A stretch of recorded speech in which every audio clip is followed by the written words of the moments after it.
वेतन भत्ता घटा सकती है। न्यूज 18 से एक्सक्लूसिव बातचीत में विधानसभा अध्यक्ष कुलदीप पठानिया ने कहा कि मुख्यमंत्री ने कड़े फैसले लेने के संकेत दिए हैं।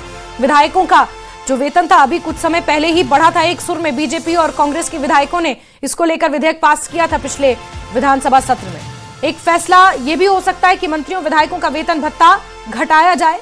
सरकार ने पिछले साल ही मुख्यमंत्री, मंत्रियों, विधायकों, स्पीकर और डिप्टी स्पीकर का वेतन भत्ता बढ़ाया था, जिसे अब घटाया जा सकता है। स्पीकर ने रेवेन्यू डेफिसिट ग्रांट बंद होने को लेकर केंद्र सरकार और बीजेपी पर भी सवाल उठाए हैं।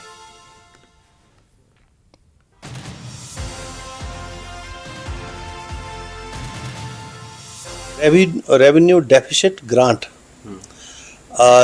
के ऊपर जो निर्णय लिया गया है कि जो 13 राज्यों को जो रेवेन्यू डेफिसिट ग्रांट मिलती थी, जिसमें हिमाचल भी प्रमुख था, उसको बंद कर दिया है, पूरी तरह से बंद कर दिया है। तो 16th फाइनेंस से लेके जो 6th फाइनेंस से लेके 16th फाइनेंस तक ये मिलती रही है, 15th फाइनेंस तक।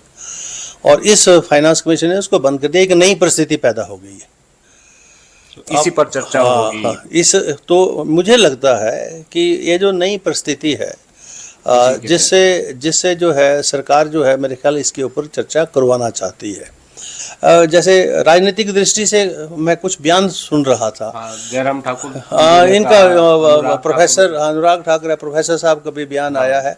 अरे वो मुख्यमंत्री रहे, अगर वो समझते हैं कि जो प्रदेश सरकार है उसको अपने संसाधन जो है बढ़ाने चाहिए थे, या उनको अपने खर्चों के ऊपर कटौती करनी चाहिए थी, और ये जो फाइनेंस कमीशन से जो हमको रेवेन्यू का डेफिसिट की जो पूर्ति होती है वो नहीं जो है उसके लिए जो है उपाय करने चाहिए। तो मैं उनसे ये पूछना चाहता हूँ, उन्होंने अपने कार्यकालों में क्यों नहीं किया? उन फाइनेंस कमीशन के द्वारा जो ग्रांट्स मिली उसका तो यूटिलाइज उन्होंने किया। 15th फाइनेंस कमीशन के जो है पहले 2 साल जो है वो जो पूर्व की श्री जयराम जी की सरकार है उसमें थी। तो ये अब सद्बुद्धि जो है वर्तमान सरकार को ही क्यों दे रहे हैं वो, जबकि वो जानते हैं कि कर्ज तो सभी सरकारों ने लिया है, उनके कार्यकालों में भी कर्ज लिया गया है। फाइनेंस कमीशन से जो रेवेन्यू डेफिसिट ग्रांट मिली है उसकी जो प्रेजेंटेशन है उन्होंने भी की है, और उसमें उस प्रेजेंटेशन में उन्होंने मांग की है, और उनके उसमें रिकॉर्डेड है सारी चीज़ें। तो अब मुझे नहीं समझ आता है, जब प्रदेश हित की बात हो रही है उसमें सभी हर तरह की राजनीति से ऊपर उठकर हमको प्रदेश हित में बात करनी चाहिए। 3 पूर्व मुख्यमंत्री और एक पूर्व में केंद्र में मंत्री रहे अनुराग ठाकुर गलत कह रहे हैं क्या?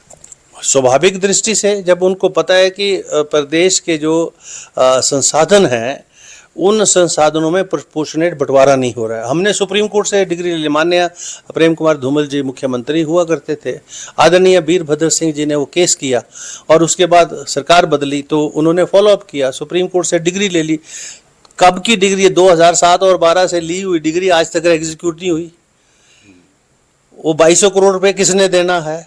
सानन के ऊपर किसने फैसला करना है? बैरासूल 40 साल हो गए बने हुए, उसके ऊपर फैसला किसने करना है? NHPC जो है 40 साल के प्रोजेक्ट हो गए, उस पर फैसला किसने करना है?